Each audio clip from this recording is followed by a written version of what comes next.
感谢 Cherry Malaysia 让我能够率先来测试这个万众瞩目的纯电动版 Omoda 5，它叫做 Omoda E5，采用61 kWh 的磷酸铁锂电池，有430公里的续航里程 WLTP。所以目前我们还不知道它的售价，不过它的直接竞争对手就是 BYD Atto 3 Extended Range， 那台车子卖167,800块，所以我们大概可以猜到它的售价应该会对标那个车型。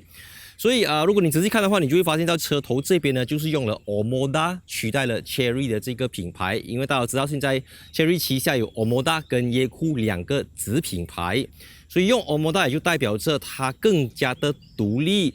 你实际上在驾驶起来的时候，你会发现到这个纯电动版的 Omoda E5 呢。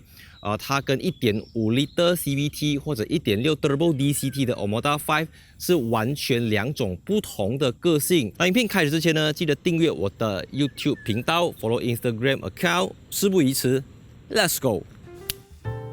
一鱼多吃在当今汽车市场上是非常普遍的现象，像是 Mercedes GLA 和 EQA、BMW X1 和iX1， 那 Omoda 5跟 Omoda E5 也是异曲同工之妙。只是相较于其他的品牌呢，Omoda 5跟 Omoda E5 是非常 contrast 的，因为你看回去 Omoda 5的话，它的前格栅是有很多一粒一粒钻石形，然后甚至有点密集恐惧症这样子的感觉。可是来到了纯电动版的 E5 呢，它好像戴上了一个钢铁侠的面罩这样子，更加的 sharp。我个人觉得这样子是更加的好看啦，因为电动车不需要吸气，不需要进气，这样子做能够降低它的这个风阻，提升它的这个空气力学效益，然后长途行驶的时候，它的耗电量更加的低。这边同样用了这个日间行车灯，还有大灯是放在这边，是一个时下最流行的分离式车灯设计。然后它的 charging port 是放在车头这个地方的，所以你在 parking 的时候其实是比较容易啦，你只要头放进就好了，你不用担心要靠左还是靠右。相较于戴上了面罩的前脸 ，Omoda E5 的车尾造型差别就比较小。那最明显的地方就是这边用 OMODA 取代了 CHERY， 然后再来这边有这个非常运动化的 rear spoiler， 还有小小片的压尾翼。因为其实 Omoda 5的车尾造型已经是非常的前卫，非常的好看，所以它只是在这个基础上放了这个血石红，让车子看起来更加的有张力，更加的有侵略性，更加的嗜血这样子的感觉。所以毫无疑问呢，我觉得 Omoda 5或者 Omoda E5 的车尾是非常的有未来感的。Omoda E5 的车身轴距是2630mm， 是一个标准的 B segment SUV 尺寸。然后 BYD Atto 3是2720，但是它有340 Nm，Atto 3是310 Nm， 所以它更短，扭力更大，驾起来会感觉更加的快。当然值得一提的就是呢，有两个东西跟汽油版的 Omoda 5不同的是，第一个它的轮圈设计非常的特别，第二个就是车身离地间隙会稍微高一点点，因为你蹲下去就能够，你甚至不用蹲下去，你从侧边就能够看到电池是安装在底部，所以自然会车身比较高。那根据我过去开电动车的经验，我还是觉得加一个 SUV 的电动车会比较有安全感，因为你过 road bump都不太需要去担心磨到你的车底，就是磨到你的电池这样子。所以我觉得这个尺寸算是一个相当适合日常行驶在马来西亚的道路上啦，因为我们就是很多的 bump。Omoda E5 采用前置马达，将340 Nm 的斗速往前轮，所以轮胎尺寸不能太小，它标配21555R18，然后用的是空气力学轮圈，所以在普通轮圈之上，它又加入了这些盖子，这样子做的好处就是让它在不提升轮圈重量的情况下，又能够达到良好的空气力学效益。这个在很多豪华品牌的电动车身上都是非常普遍的。所以你可能会问，为什么 EV 的轮圈要设计成这个样子？因为它能够直接的去提升它的续航里程等等。另外有一点一定要特别强调的就是，我们之前看过了 1.5 liter CVT 的 Omoda 5， 后面用的是非独立的 Torsion Beam 扭力梁悬挂，但这个纯电动版本的 Omoda E5 呢，后面是 Multi-Link 多连杆的独立式悬挂，它更加能够应付高低起伏各种很烂的路况等等，过弯等等，它都会比那个汽油版的低配 Omoda 更加的高级，更加的舒服。充电时间方面 ，Omoda E5 支援 9.9 kW AC 和80 kW DC 快充。根据 Chery Malaysia 官方测试报告，30到80% 只需要28到30分钟 ，Auto 3需要33分钟，1% 到100% 是1个小时20分钟。如果家用11 kW AC 充电器，大约6个小时就能够充满。续航力方面呢，在 Highway 行驶90到110 km/h， 系统显示430公里，最终行驶了406公里。那 Auto 3显示480公里，结果是404公里。在市区和小路分别行驶20到40和50到70，系统显示430公里，最终行驶了477公里。那 Auto 3显示480公里，结果行驶了462公里。以上数据由 Chery Malaysia 官方提供，若有任何疑问，欢迎向 Chery Malaysia 查询。一坐上来 Omoda E5 的驾驶座，我发自内心的哇了一声，哇！因为我这年头看到的车子，看过的新车不少了，但是很少有车子会让我一上去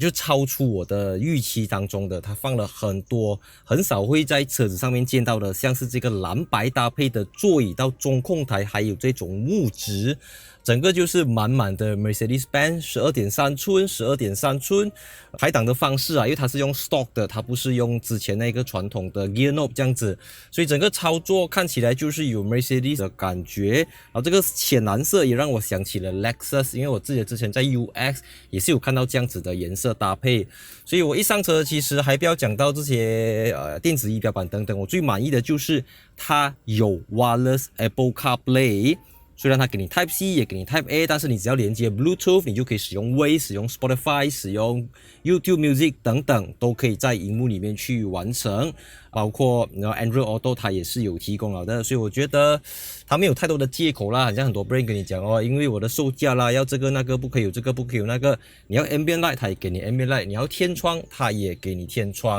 然后它还有索尼的 Audio System， 有4个低音4个高音，这一个价位啦。我就 assume 它是150-160千来讲，我觉得绝对能够交到功课，绝对能够交到货。而且这2个椅子，它不只看起来非常的运动感，它也有通风椅。然后你要 regen 就要在荧幕里面调整，只是美中不足的就是它少了一些独立按钮像是冷气，虽然它有 always on 啦，就是它一直会放在下面这边，你不需要进去那个页面。然后这边有非常大的储物空间，因为它没有了传统的排档杆嘛，这边就有这个双层式的设计，还有 wireless 的 charger 无线充电器，然后里面还有一个小个的 chiller， 它会把冷气导进去里面。所以我觉得 Omoda E5 呢，因为马来西亚电动车是免税嘛，很多时候你会觉得某个车子很贵，它可能 CKD 或者 CBU 或多或少都会有一些进口税、国产税，所以它卖你贵那个钱是政府拿去了的，不是他赚的。可是电动车就有这个好处，政府几乎没有在电动车上面抽什么税，只是入税，入税也不用给只是那个 SST 啦 10%。所以基本上是非常划算的啦。你可以看得到过去 Mercedes、BMW 甚至是奥迪这些品牌，当他们在卖电动车的时候，那个 spec 肯定是会好过汽油车。那我们就去后座看一看这个 B segment 尺寸感觉是怎样。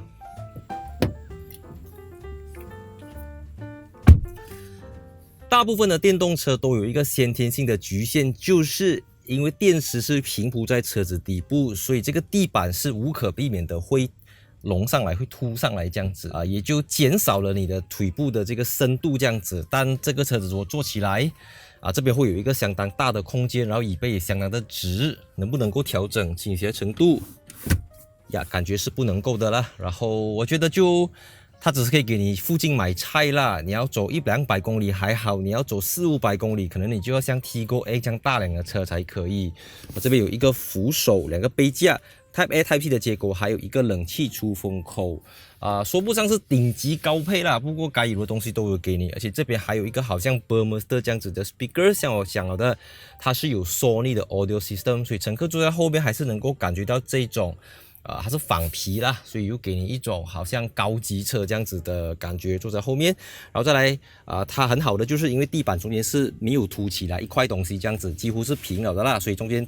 后面坐3个人的问题是不大的。而且讲到灵活性，它同样有跟一般车子一样的这个60/40分离倾倒功能，你可以把椅子放下去，你就能够伸手去后面拿行李等等 ，right？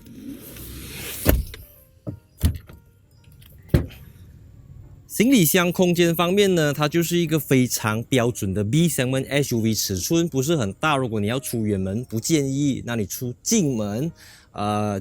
单身汉或者是 Real Income No Kids 的丁克一族，这个空间是可以够你用了的。打开地板底下是没有备胎的，然后它给你这个自动充气补胎液一罐放在这边，然后还有这些 kit 等等，然后你还可以放入充电器在这边，所以这个空间就是因为它的尺寸就是这样子，然后它还有这个12V 的 socket 给你，后面还可以去做一些事情这样子。那另外要提的就是呢，这个车子不止能够充电放电，它还有 V2L 的，就是它前面呢你能够去接你的微波炉、咖啡机、charging 你的 scooter 等等都可以的，所以它又多了一个功能，让你能够去野外露营等等。我们今天要来试驾的这一台是中国的电动车，从中国 CBU 整装进口到马来西亚的新能源纯电动车。那每一次我要做一些汽车 review 的时候，特别是中国市场的车，我都会先上去一些网站看一些中国的车评，然后再收集一些经验，因为他们已经比我们很早，可能早1年、早2年就已经试驾过那些车子我可以做一个参考。可是这一次的情况非常的特别，我在中国的网站几乎找不到任何关于这个 Omoda E5 的试驾报告，所以我不确定我是不是全世界首几个啦 ，OK？ 因为通常中国的车就是先会在中国市场大受欢迎之后，然后他们再借着那个声势来东南亚市场，泰国、印尼、马来西亚。可是 Omoda 无论是 Omoda 5还是 Omoda E5 的情况有一点不同，因为奇瑞的策略就是把它打造成一个 global car， 所以海外市场的重要性是大于中国国内市场的。我觉得这个是有别于中国其他的汽车品牌这样子，因为它从设计之初思考的就是全世界，而不单纯只是在国内跟国内的品牌竞争，而是要走出海外、出海来跟大家 fight。所以奇瑞或者说这个 Omoda 子品牌，它对于它的认真程度是相当高的啦，因为它不会像一些 brand 就是讲我国内卖得好，国外随便卖就好，没有，它非常重视。你看，其实我们右驾版本的市场，照理来讲是不是很重要的嘛？因为我们就占全世界的30%，你把英国、日本、澳洲、马来西亚、新加坡、泰国、印尼加起来，你在 versus 整个欧盟。除了英国不是欧盟了 ，OK， 加上北美洲、南美洲来讲，所以会把右驾版本当作是一个考量。我觉得这个也是证明了 Chery 或者 Omoda 对于我们市场的重视。所以言归正传，我们讲回来，这台车子呢，它用的是61 kWh 的磷酸铁锂电池，也就是跟 BYD Atto 3 Extended Range 差不多，那个是60点多，稍微大一点点，然后续航里程是430公里。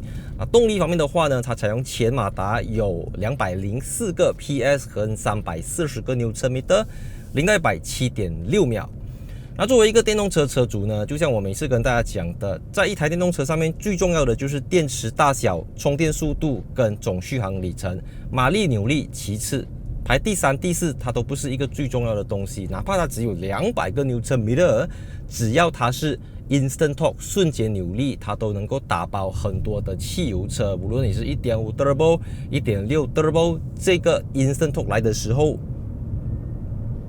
安静、流畅、顺畅、舒服、高级的感觉，这个是我们之前驾过的 1.5 Liter CVT， 或者我在中国试过的那个鲲鹏动力，也就是1.6 Liter Turbo DCT 所不能比的。那你说 CVT 的话，大家知道 CVT 在高转之后，它会有这个很高亢的、很难听的这个引擎噪音就是那个 rubber band 噪音。然后你说 DCT 的话，对它很有利，可是难免会有 turbo lag 嘛。所以这个电动车61 kWh 的锂离子电池完美，它完胜 CVT、DCT， 完胜 1.5 自然进气，完胜 1.6 Liter Turbo。如果价钱不会说贵很多。Let's say 那个是118,000，这个可能148、158，就算168都好，我都觉得。当你在讨论汽油引擎的时候呢，我们说 Chery 的引擎、Mercedes 的引擎跟 BMW 的引擎，你马上就能够判断，不管是不是有歧视，你都会觉得说哦 BMW、Mercedes 比较厉害，奥迪比较厉害。但是当我们来到电动车，当我们来到新能源车，就未必是这么一回事。传统汽车品牌当然还是会有它的这些优势，底盘构造、悬挂调教、操控表现等等，肯定还是有它的价值。当我们来到动力，我一点没有差别，没有差别，真的是没有差别。那种中国车、日本车、韩国车、德国车之间的差异，在你电动化之后，电动马达、锂离子电池之后，我告诉你，这个东西是，你只要试驾了几台车子之后，你就会觉得这个名牌好像越来越不重要这样子。因为到最后我们说干货啊，你花的钱，每一分钱你拿到的货，这个才是重点。像你可以切换驾驶模式啊，我们去 Sport Mode 看一下它会不会有那一种很多电动车提供给你的 Fake Sounds 这种 Artificial Sound。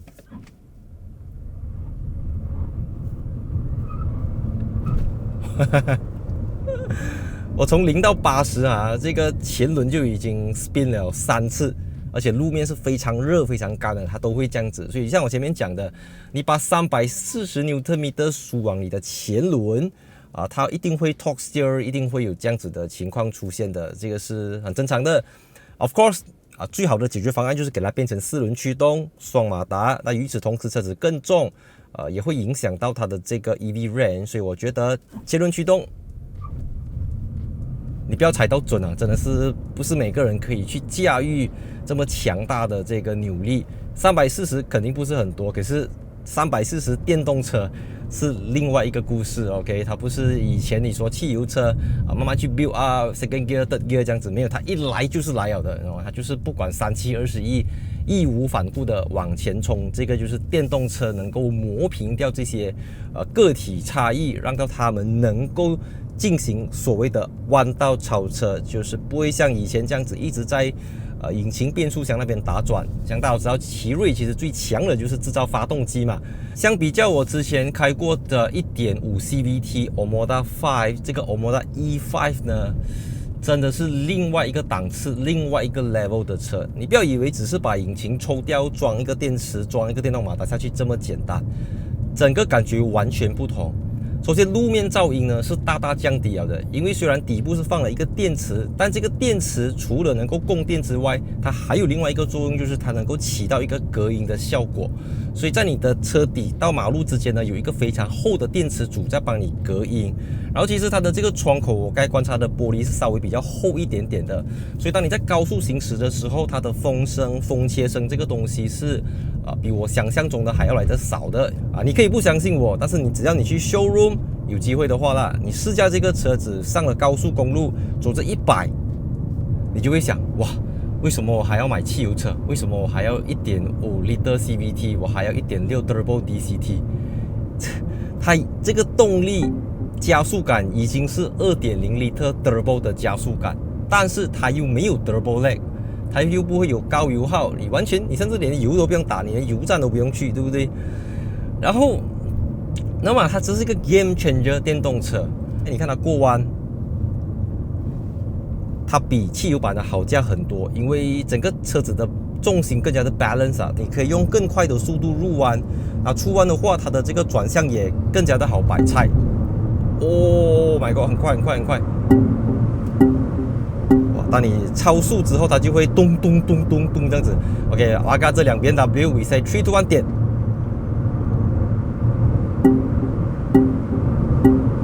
Brake， 哇哇，这个 brake 可以，这个 brake 真的可以。当然，这个车子它虽然已经在 Omoda 5的基础上进步了非常多，但它还是有自己的一些短处。像是我该上车开了一段时间，我都一直找不到要怎样去调整它的 regen。我们都知道电动车的驾驶乐趣不是在于爆发力，而是在于能量回收 regeneration 或者 recuperation depends on 每个车厂有不同的叫法。那首先你要去到荧幕里面的 New Energy 的这个栏目这边，它就可以给你选择 Energy Recovery Level， 有 Low、Medium 跟 High。它调整的方式就跟 BMW 一样不像 Mercedes 这样子给你这个 Deceleration Pedal， 它是放在荧幕里面的，你同样要 click 了2个页面进去，有一点麻烦啦。所以当你在 low 的话，这个也是最好的设定啦，你就好像加一个汽油车这样子，该 brake 的时候 brake，该加速的时候加速，没有含糊，你不需要花时间来适应它，不像 Tesla 这样子是整个完全不同的 One Pedal Mode， 它没有这么强，但如果你要它这么强，它也是能够让你办得到的。像我现在去到高强度的 Energy Recovery Level， 在这个时候我已经停止在加速。在 High 的 Energy Recovery， 它不至于让整台车子完全停下来，但是说实话，当你在使用这个 Medium or High 的时候呢，你一松开这个加速踏板之后呢，车子会好像有人跟你掌 brake 这样子它不够 smooth所以我建议你，如果你是驾 Omoda E5， 你还是去到 low 就好了，你就把它当汽油车驾，让它比较轻微的 regen 就好了。所以因为你要考量到成本价钱嘛，它还是有它的一些局限，但是正常驾驶来讲你家里没有另外3台电动车来讲，它绝对能够满足到大部分人。那如果刚才我在市中心塞车的时候，它有非常齐全的 Adaptive Cruise Control， 能够自动跟车，它的这个侦测系统等等，盲点侦测车道偏离辅助系统，在这个价位都是给你满满的设备，给好给满给足给饱给够。如果你已经对这台 Omoda E5 非常感兴趣了，我相信你最担心的就是充电这件事情。那小孩子都会讲，去油站只要2-3分钟，充电要几个小时，是不是很不 practical？ 这个就要 depends on 你自己的生活条件，你自己的居住条件。那像我自己有曾经开过400公里里程的电动车来回 KL 跟 JB， 所以我算是有一点实战经验啦。那我建议，如果你要买这一种续航里程在430公里的 EV， 你最好是住在 landed， 你自己家里面有一个 AC Wallbox7.5 kW 也可以，11 kW 最好因为这台车子它是支援 9.9 kW 的 AC 慢充，它的 battery size 是61 kWh， 所以61 kWh 除 9.9， 大概6个小时左右你可以充到100% 这样子。那这6个小时可以是你放工回到家过后，你未必要充到100的嘛，你知道意思吗？只要你睡一觉醒来之后，车子可以走一个300公里或者350公里就 good enough 了。那如果你要出门的话，我相信如果你在西海岸特别是你在 Klang Valley 里面来讲，400公里，你只要离开 Klang Valley 200公里里面必定找得到一个快充，60 kW 快充也好，80也好其实这个车子因为它最高支援到80 kW 的 DC虽然不是很快，可是对这个价位来讲，大家给到你的也大概是在70-80左右，所以是 OK 的。如果你不住人的，像我这样子住condo的话，你就要非常清楚知道你家里附近什么地方会有这个 DC 充电站，然后你就可以很好的去 planning 你的旅程。所以电动车它不适合每一个人，它是适合已经做好准备，已经花一点时间做了功课的车主这样子。那 Omoda E5 我相信凭借 Omoda的这个外观造型它的确能够虏获很多年轻人的芳心，而不只是年轻人，因为根据我自己的观察，出乎意料的，我们原本觉得这个 Omoda 5只能够吸引到年轻人，结果事实上我身边认识的比我安哥更安哥的安哥都选择买这台车子作为他们的日常代步工具，所以就证明了 Chery 奇瑞的这部棋是走的有它的道理的啦。所以我是戴主义，喜欢我的影片记得先follow 我的 YouTube 频道， follow Instagram account， subscribe YouTube 频道 and see you in my next video。 我是戴主义，记得要订阅我的 YouTube channel and see you in my next video。 去做观看。